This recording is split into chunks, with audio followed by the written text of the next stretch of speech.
Tuesday, February. Sean. I'm sorry.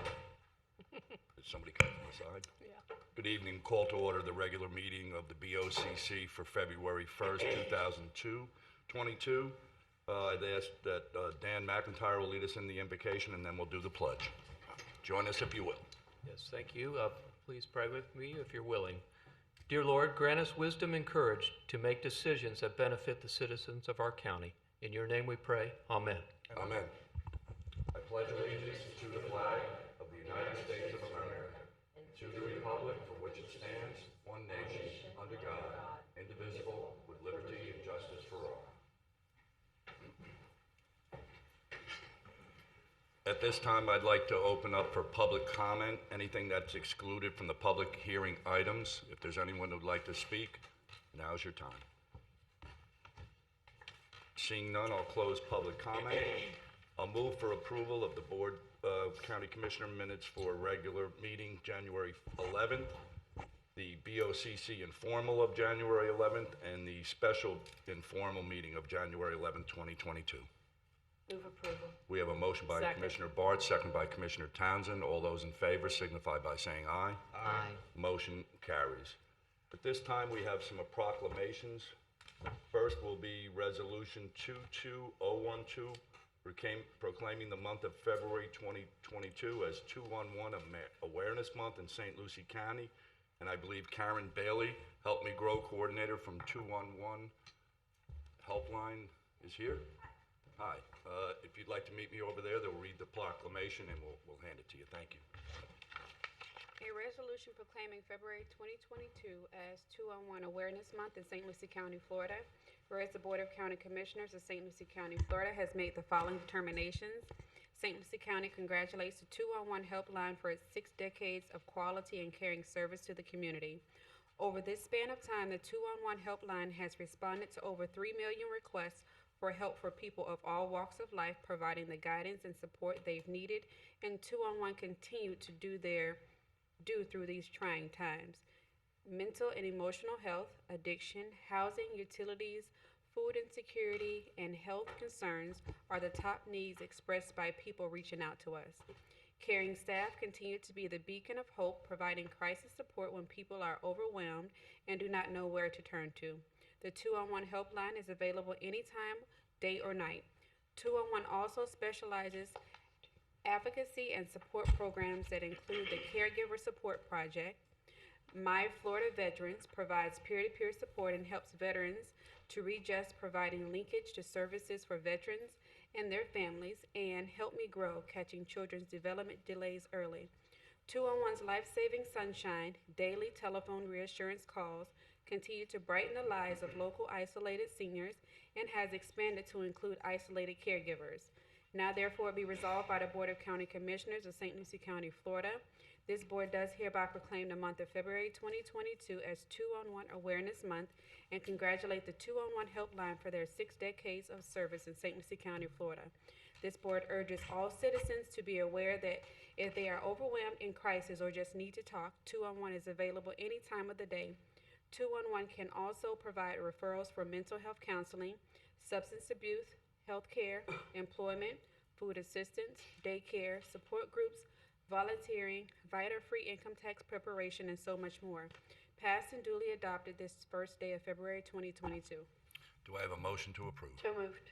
Motion by Commissioner Barth. Do I have a second by Commissioner Hutchinson? All those in favor signify by saying aye. Aye. Thank you. You'd like to say a few words? Thank you, yes. My name is Karen Bailey, and thank you, Commissioners, for your support of our proclamation.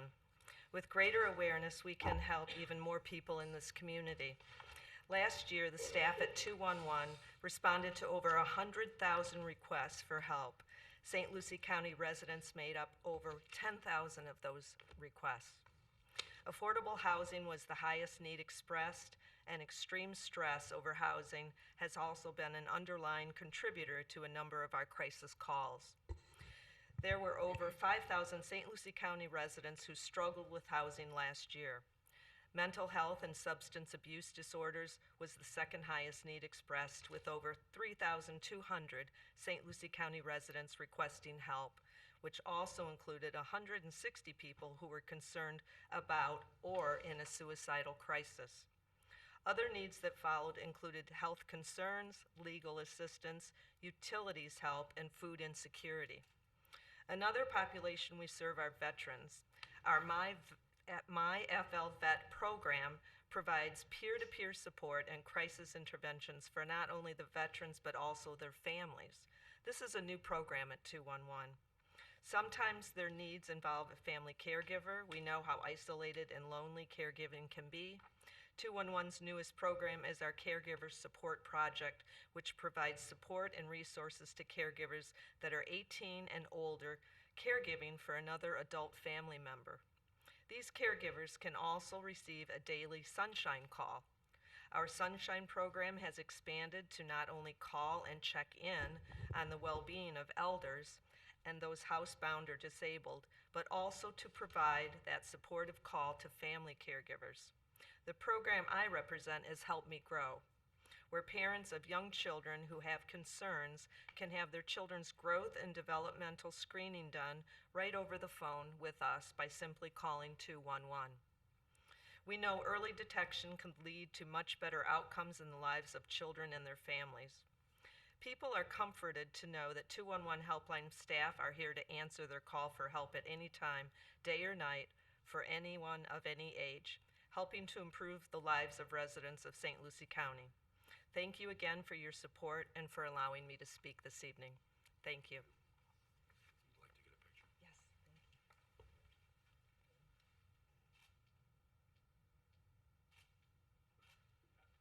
thank you. Appreciate it, Sean. Thank you. Thank you. Next up, we have Resolution 22017, recognizing the month of February 2022 as National African American Black History Month in St. Lucie County, Florida, and this will be accepted by Asha Nash, President NAACP St. Lucie Unit, and other board members, and you'll be able to introduce those, and we'll let you read it, and then we'll get the motion. Thank you. A resolution recognizing the month of February 2022 as National African American Black History Month, celebrating the Black family, representation, identity, and diversity in St. Lucie County, Florida. Whereas the Board of County Commissioners of St. Lucie County, Florida has made the following determinations. Black History Month, or National African American History Month, is an annual celebration of achievements by Black Americans and a time for recognizing the central role of African American history in the U.S. Each year in February, an entire month of events are planned nationwide honoring the history and contributions of African Americans. The theme for National African American Black History Month 2022 is the Black family, representation, identity, and diversity. The Black family has been a topic of study in many disciplines: history, literature, and visual arts and film studies, sociology, anthropology, and social policy. Its representation, identity, and diversity have been reverenced, stereotyped, and vilified for the days of slavery to our own time. The Black family knows no single location, since family reunions and genetic ancestry searches testify to the spread of family members across states, nations, and continents. While the role of the Black family has been described by some as microcosm of the entire race, its complexity as the foundation of the African American life and history has been seen in numerous debates over how to represent its meaning of typicality from a historical perspective, as slave or free, as patriarchal or matriarchal, or matrifocal, as single-headed or dual-headed household, as extended or nuclear, as fictive kin or blood lineage, as legal or common law, as Black or interracial, etc. Variation appears, as well as discussions on the nature and impacts of parenting, childhood, marriage, gender norms, sexuality, and incarceration. The family offers a rich tapestry of images for exploring the African American past and present. Now therefore be resolved by the Board of County Commissioners of St. Lucie County, Florida, that this board does hereby proclaim February 2022 as National African American Black History Month in St. Lucie County, Florida, and encourages all citizens to participate in all activities planned to celebrate National African American Black History Month. Passed and duly adopted this first day of February 2022. Can I Have a motion to Move approve. approval. Motion by Commissioner Zadowski, second by Commissioner Townsend. All those in favor signify by saying aye. Aye. Motion carries. I'd also like to, before I have Asha, did I say that correctly? Aisha, I'm sorry. This month, on February 12th, there will be the inaugural Black History Month Gala celebrating Black excellence, and it'll be at the Hayward Fence Center on February 12th. 2022. The doors open at 6 and dinner's at 7. And if anyone's interested, please reach out to Alfonso Jefferson, our Assistant County Attorney. And at this time, Aisha will speak, and you can introduce your friend, okay? Thank you. Good evening, everyone. My name is Aisha Nash, and I'm the president of the St. Lucie County NAACP. And with me is my right-hand officer, Mrs. LaShawn Bell, who is the secretary of our unit. We want to express our thanks once again for inviting us here to accept this proclamation. It is very important that we continue to honor Black History Month, continue to learn about Black History Month. Even in 2022, when we talk to our students or even adults, we only really focus on Dr. Martin Luther King, Malcolm X, Marcus Garvey, and maybe some athletes, but we are still hundreds of years later discovering who we are as a people, and we made so many contributions to society, and so many people do not know. So it's very important that we continue to honor this month and continue to learn. I also want to just continue to extend our invitation to all of our elected officials and anybody else in the audience. I always say that this is a new day for the NAACP. We are no longer attacking officials because we don't agree with you. We want to be able to invite you to the table, or you invite us to your table, so we can talk about present issues and also develop viable solutions for both sides. And I stand by that wholeheartedly. Thank you once again for inviting us, and we look forward to the continued, there we go, partnerships that we can form here. Thank you. And then there's also a Black Expo for the Wax Museum at Oh, yes. 532 North. Okay, go ahead. Sorry. I don't have the information. I didn't bring my phone. I'm sorry. It's February 10th through the Thank 12th. you. February 10th through the 12th. Yes, thank So- you. Yeah, I didn't bring my phone up, but thank you That's for okay. Okay, would you like to get a picture taken? Right here, ladies. Silly about the name, asshole. Thank you so much. Congratulations. Thank you. Thanks.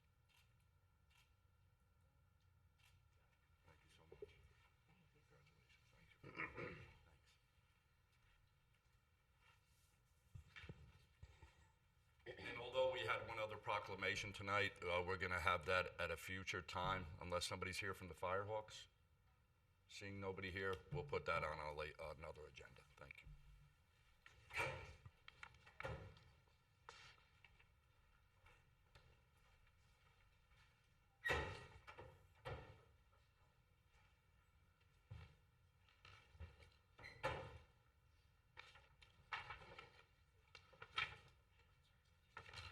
Okay, moving right along.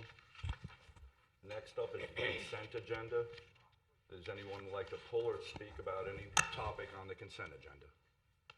I don't need to pull it, but I would like to have an update for the community. I know that I've received a lot of questions about the dredging, and I think that Dawn and Patrick have a really good update. So if you would let them give like a 30-second update on what's being done there, because a lot of residents follow that. If you could just kind of tell them where they are, if you wouldn't mind doing that, Mr. West. No, not at all. Would somebody from planning, Talking Or about from- Taylor Creek, right? Yeah, Taylor Creek. Taylor Creek, Don West, or somebody? How's that bus feel? Yeah, this is something that the residents follow, and because they follow it, Oh, absolutely. I think that it's good for you to give them an update, because you have really good information that we've discussed. I'm sure you discussed with the residents. Before you do that, and we do the consent, I'll Yeah. just let you know that we had a Federal Aviation Administration grant that was related to the American Rescue Plan, and that was a $59,000 grant, no match. Good evening, Mr. Chair, members of the board. Patrick Diane, Assistant Public Works Director for the record. Thank you for the opportunity to give a quick update on the Taylor Creek dredging project. As you know, this is a water quality project to dredge muck out of Taylor Creek.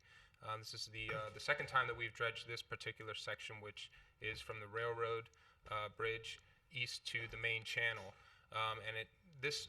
What's before the board this afternoon is to consider the extension of a grant agreement with it's a harbor that's next door. It's Harbortown Marina, and they've been bought out by a company named Safe Harbors. And this is actually the third time that we are asking the board to consider amendment to the agreement. This is just for a time extension. That marina is looking to do some significant upgrades. We don't know what timeline they may need to do that, and the agreement allows that marina to use our spoil site, which is where the dredge materials are actually pumped to, for a period of 3 years. So whether they come in and they piggyback our dredging contract, which will come back to us starting again in April. We've shut down now for the manatee season closure, and then they will be back April 15th to resume operations.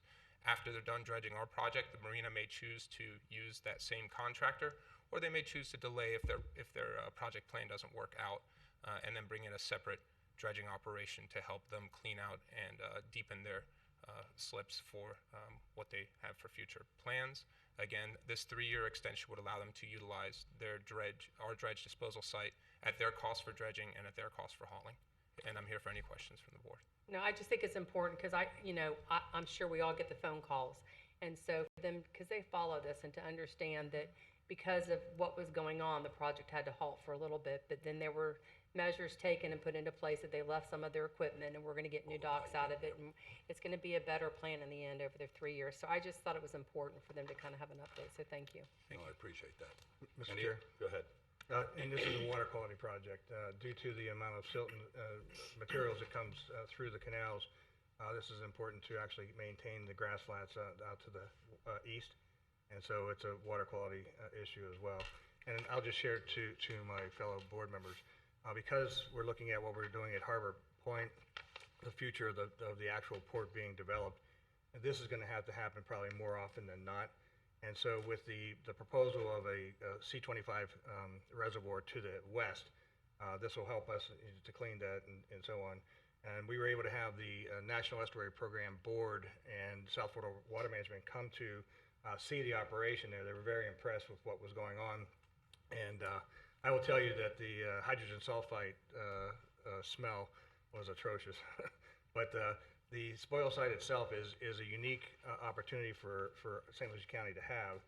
But what I've asked staff to do is start to talk to Harbortown Marina and maybe South Florida and some others from a grant standpoint to actually place a permanent pumping station that may help to lower the cost in the future, because this is going to go on for the next 50, 100 years, or as long as that's going to be there, to maybe co-locate at Harbortown Marina, where if they have some space there, that'll help to reduce the cost of mobilization and actually creating a permanent pump site up to the spoil site. So I've had that conversation, and they can, I've asked them to actually go and start having those conversations to see if it's even viable. But for the future of saving money and being able to be more appropriate to the maintenance, and again, making sure this is a clean water project, to start looking at that. So I just wanted to share that tonight. Thank you for the update. Thank you, Mr. Diane. Thank you, Patrick. Any other questions? If none, I'll Motion entertain to a motion. approve. We have a Second. motion by Commissioner Townsend, second by Commissioner Hutchinson. All those in favor signify by saying aye. Aye. Motion carries. Next on to public hearings. This first one is Planning and Development Services, Seaside Resort, and this item is quasi judicial. Mr. Chair, I've not spoken to anyone but staff. Commissioner Barnes? Yes, I have spoken to the applicant and staff. Commissioner Staff. Townsend? Staff. I spoke with staff, but I also spoke with the developer and their representative when they first came through in the first round. Well, I did that too, first Oh, one. I did too, but not this. So I first just wanted to make sure they got it all in. I can, the same. I talked to staff and the representative for the developer. Okay. Good evening. Good evening, Chair Mitchell and members of the board. For the record, my name is Jody Kugler, Senior Planner with the Planning and Development Services Department. Tonight I'll be presenting Agenda Item 9A1 for the major adjustment to the conditional use permit for Seaside Resort. This was advertised in the News Tribune on January 21st. Notices were mailed out and a sign was placed on the subject property. The petition site is located at 7700 South Ocean Drive on the east and west of Ocean Drive, approximately 5 miles north of the Jensen Causeway. The undeveloped 15.40 acres petition site is located within the Hutchinson Island Residential District zoning district, with land on the east of Ocean Drive holding a residential medium future land use designation, and west of Ocean Drive holds a residential urban future land use designation. The project is located within the urban service boundary. On July 6, 2021, this board granted it approval for a conditional use permit to develop a tourist court, resort, and alcohol waiver for on-premises consumption of less than 1,600 feet of an existing public park as an accessory to a tourist court pursuant to Section 71011, Friends 8. Additionally, this board granted approval for the major site plan for a 37,000 square foot tourist court resort containing 25 oceanside villas and 25 internal cottages, clubhouse amenity center with restaurant and bar, an accessory dock with 20 slips, associated parking, drainage, and utility infrastructure. The requested modification is to amend condition number 3 to revise the unit owner's length of stay restriction. The approved condition states that the owners of the resort units, villages, or cottages shall not stay in their units more than 185 calendar days. The proposed condition is within a strike-through and underlined format, states that no less than the 70% room nights, which equals 18,250 nights in any calendar year, shall be offered to the public, not the unit owner, or rent. Upon request from the county, but not sooner than 30 days, shall provide the county with a report confirming the foregoing condition was satisfied. This provides an overall snapshot. Currently, the way the condition is drafted today, if you take the 185 days that the unit owners can stay, it's minimum of 9,000 lodging rooms are available per year. With the amendment, they will be provided to allow 70% minimum, which is 12,775 lodging nights available.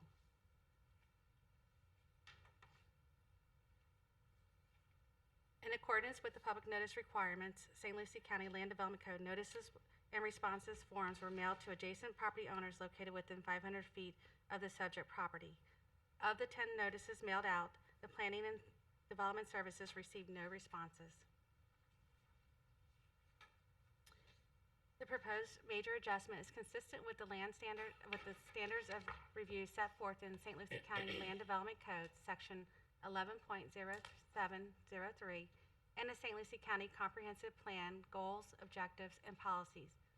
Staff recommends the board approve the major adjustment to the conditional use permit subject to the conditions outlined in Resolution 2022-23. This concludes my presentation. The applicant and staff are here to answer any questions you may have. Thank you. Thank you, Jody. Do we have any questions from the board here for either Mr. Dobbins or for Jody? Mr. Chair, I'm not sure who I want to ask the question to, and it's confusing for me the way the presentation shows up here. It talks about 185 days, and I see nothing like that in any of the in the 7-10-32 as the exact ordinance. And so, as part of the conversation, I see the strike-through in which the proposed condition, and it strikes out the owner resort units, village cottages shall not stay in their units for more than 185 days per calendar year. I don't know if that was just a typo and it should have been 180. It's just a minor thing, but nonetheless. So my concern is when you get to the calculation, nowhere in the requested modification does it refer to section E3, when you get to more than 50% of the units, and they each say that the owner cannot stay for more than 30 consecutive days. So can you help me out with that so I can understand it better from the math standpoint? Because the idea about the condo hotel provision, the tourist court, all the other things that were listed, was to make sure that this opportunity was a tourism transient opportunity for the county and to make it something much more appealing for the board to approve. We were probably ahead of the game, and I want to thank our staff who was here for the original condo hotel provision, because we were unique, and there's some places in the county that can really benefit from this. So if you could help me on the days of stay. Absolutely. For the record, Lee Dobbins with the Dean Mead Law Firm here in Fort Pierce, representing the applicant. So I want to be absolutely clear, we are not changing the code. We're not changing 71032, and that's the inconsistency that you see. We're not referencing 71032. 7.10.32 does not apply to this project because it is not it's not a hotel. It's not a condo hotel, and so what we did when we originally approved it was, staff wanted us to have some similar restrictions. Some restrictions that are similar to what's in 7.10.32. So even though it's not a condo hotel, it's a tourist resort, we built some very similar conditions into the conditional use approval that was approved last year.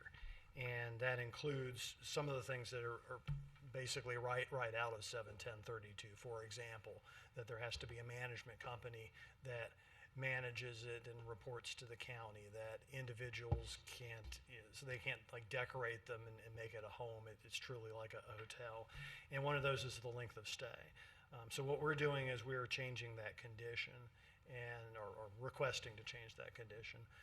The reason for it is really what they're finding in selling the units is that when people are spending several $1 million buying a unit, they balk a little bit at having any kind of a restriction. So we looked at it and said, we can do this in a different way rather than putting the onus on the unit owner, saying, unit owner, you can only stay in here for X number of days. We could actually come up with a condition that overall is better for the county and says we have to provide more room nights that are open to the public. We just don't put it on the individual. We put it on the management company. And the reason why that's possible is because well, it's no secret, Mainsail is going to be operating this as the operator and doing it under a Marriott flag. There's a lot of track record in running these kind of places, and they know with a high degree of certainty how long people tend to stay, how many room nights a year owners tend to stay in their units. And what I'm told is it falls well below 10%. None of them ever even hit 10%. So we're like, okay, under the previous restriction, it was basically 50% of it could theoretically, if all those people stayed in there for the full 185 days, 50% of the stay could have been eaten up by individuals staying in their own unit. So let's just jack it up to 70% and say, okay, we'll make sure that 70% of the room nights are available. But we're just going to put it on management, not the individual. Well, I appreciate the clarification for that because it was quite confusing, and Corey will attest that I took him through his paces yesterday. And then when I asked for the documentation, I got 732 or 71032. So that's the challenge that I had today, that I didn't have a better clarification as to where you were going with the actual request. So I'm better now.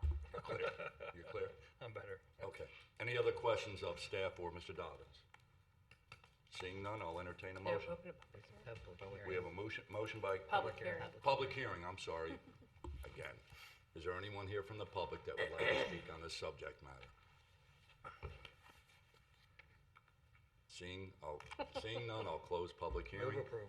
Second. We have a motion by Commissioner Zadowski, second by Commissioner Hutchinson for approval. All those in favor signify by saying aye. Aye. Motion carries. Thank you. Thank you. Thank you. Okay, moving right along. Number 2, staff-initiated text amendment to Land Code Development to establish stormwater design standards for single-family and duplex infill development. Second reading of the ordinance. Good evening, Chairman, Commissioners. My name for the record is Monica Graziani. I'm the manager of the Building and Code Division. I'm here this evening to present to you the second reading of the ordinance on a proposed text amendment to the Land Development Code for a stormwater grading plan requirement.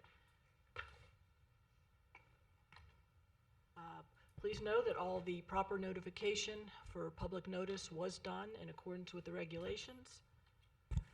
A brief of the summary of the proposed regulations. We are going to limit the amount of fill on a site.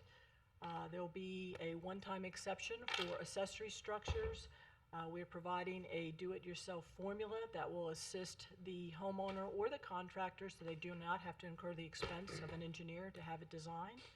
And we will be providing for a final inspection prior to a certificate of occupancy for the home. With that, the board did approve this on first reading on January 11th. And again, this evening is the final adoption hearing. I'm available for any further questions, and thank you. Thank you. Any questions of staff? This is a public hearing. Would anyone from the public like to speak on this subject matter? Seeing none, I'll close public hearing. Mr. Chair, I just have one question of staff, if you don't mind. Sure.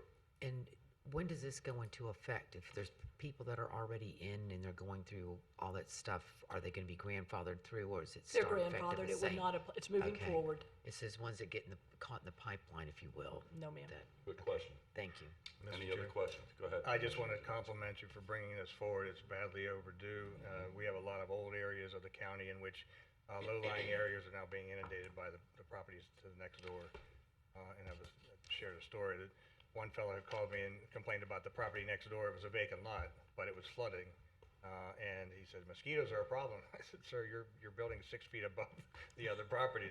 You're placing your water on them. So anyway, it's really important. So thank you. Well, thank you. It's a baby step, but it's a step forward. Thank you. Any other questions? Move approval. We have a motion by Second. Commissioner Townsend, a second by Commissioner Zadowski. All those in favor signify by saying aye. Aye. Motion carries. Mr. Move- Chair, Yes. before we go on, since we have Monica, since we're on the topic of making changes to code, I would like to ask, I know that you're all aware of an instance that happened over the weekend with the bells at the Lakewood Park Church. I think that there are a couple of codes that we need to go in and look at. I want to thank you, Mr. McIntyre, for the stance that you took on this. It was quick to response, and you handled it, and it ended well. So it goes to show that when you peacefully protest, things can be rectified quickly. So me and Monica have talked about it as well, that there is no code that really protects religious facilities and stuff. And so even though it has been rectified, I see this moving forward could be a problem, not only with religious buildings, but, I hate to say it, but people are going to start complaining about church bells and church speakers and everything else if they live next to it, even though it was there before they moved in. So I think we need to go in first and start with the religious facilities and finding some code to be able to change the text amendment to protect them for their religious rights. So I don't know if y'all would be open to having her come back to an informal board meeting in the future and with some language to rectify that. I'll get with the county administrator and put it on an Thank you. informal down the road. Thank you. And again, thank you, Mr. McIntyre. Mr. Chair. Go ahead. I only just want to caution, because I was here for some other religious type facilities that were being brought in, and because of the type of facility that it was, it created a lot of turmoil. So I want you to make sure that whenever you do the research, you look for all of the areas that may be affected, because the challenge is someone may like this religion but not like that religion. And so that's where we get caught up in a really a challenge for us as policymakers, and certainly our staff, to be caught in the middle. So I just want us to be aware of that whenever you do the research, that there are going to be different types of religions across the board, Absolutely. from Wiccan to Catholics, whatever the case. So Absolutely. And Thank that'll you. be discussed at the informal. Thank you. Thank you. Okay. You're welcome. Moving on to the regular agenda, Mr. McIntyre. Thank you, Mr. Chairman. This item relates to the opioid litigation. The board filed suit some years ago against various companies, including distributors and other defendants in the national prescription opioid litigation. This is another proposed settlement. We received a letter in January of this year from the firm representing the county in the litigation. There's a participation agreement that the firm is recommending that the board approve. Has to be approved on or before February 9th. The financial impact potentially would be the county would receive approximately $331,000 in a regional fund to be distributed with the cities and the county. The county itself would get approximately 78,000, almost 79,000. We have reviewed the proposed settlement based on the recommendation of the attorneys representing us. Staff recommends approval. Any questions of Mr. McIntyre? Seeing none, I'll entertain a motion to approve. Move approval. We have a motion by Commissioner Bartz. Do I have a second? Second. Second by Commissioner Townsend. All those in favor signify by saying aye. Aye. Aye, motion carries. On to 10B2, Planning and Development Services.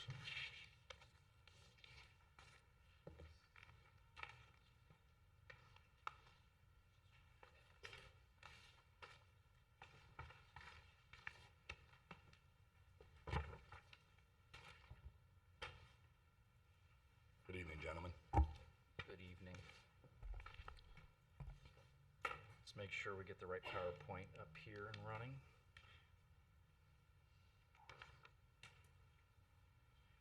Good evening, Chairman Mitchell and Commissioners. Ben Balser, Assistant Planning and Development Services Director for the record, and I'm joined by Corey Benton, Assistant Planning Manager. We have the opportunity to bring forward a request for a permission to advertise a comprehensive plan amendment to expand the county's urban services boundary and update the associated goals, objectives, and policies essential to plan for the expansion and anticipated future growth. While the county hasn't made any notable alterations to the USB line since its inception in 1990, the urban service area boundary is not intended to be a static line of development and should be amended as necessary to accommodate existing as well as anticipated future growth. This board, through the desire to move the urban services boundary line, has acknowledged that growth is happening and the county needs to be prepared, otherwise others will decide how the county grows. Over the next 20 to 30-year planning horizon, growth will be focused in areas with existing or planned services like roads, water, drainage, schools, libraries, and parks. By guiding growth to be predominantly within the USB, the county has the ability to create urbanized activity centers while also preserving the suburban and rural lifestyles of our numerous environmental and agricultural assets.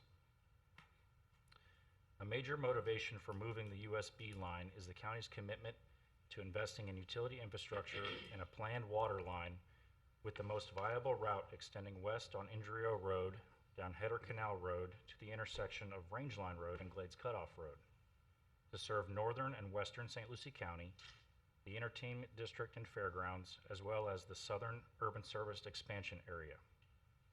Long term, the county is intending on running water lines south on Rangeline Road to the Martin County line. Staff has been directed by the board to move forward with revising the urban service boundary one time, but in two phases.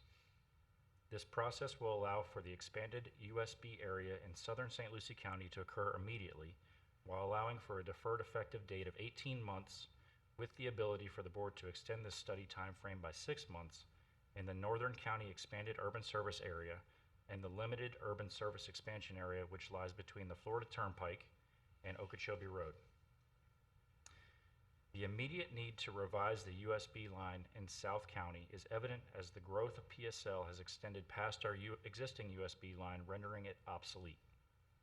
The anticipated growth, as well as the existing and anticipated public facilities, including the road network, schools, libraries, fire stations, open space, and parks, allows for the proposed shift in the USB to occur in a logical pattern and is advantageous to the county to support growth and corresponding capital investment. The county currently has an active development proposal along Southern Glades Cutoff known as the Oak Ridge Ranch PUD, which requires incorporation into the USB in order to proceed with the petition to amend the project's land use from AG5 to MXD in order to facilitate entitlements of 9,600 units within 3,200 acres with a rough density of 3 units per acre. The deferred effective date for Phase 2 will allow time for staff to coordinate with the Treasure Coast Regional Planning Council to complete a planning study and develop policy recommendations for the board to consider that would afford the opportunity for residents within the limited service USB expansion area to be served by select public facilities should residents choose, while also setting guidelines and policies that would limit the ability for future increases in density which would be inconsistent with the existing rural character and development pattern. The study will also focus on the North County expanded urban service area, where the decline in the citrus industry has accelerated landowners' desire to find new uses for their large tracts of land, and market pressure is currently increasing. Staff intends to evaluate the necessary public facilities, including road infrastructure, potential density and intensity options, as well as the mixture of uses that would look to support the substantial growth potential in this area. This two-phase process provides the board the opportunity to set the USB line once. However, the line could be adjusted within the limited services USB and North County expanded USB area based on the results of the planning study. The timeline to accomplish the comprehensive plan amendment process is displayed before you on this slide, with staff intending to bring the item to the Planning and Zoning Commission in March on the 17th and the transmittal hearing before this board on April 5th. Tonight, staff recommends the board approve the permission to advertise the comprehensive plan amendment to revise the county's urban service boundary line. Corey and I are available to answer any questions that you may have. Any questions from the board for staff? Mr. Chair, I have one question just to make sure I understood and heard, because we've had many conversations on this.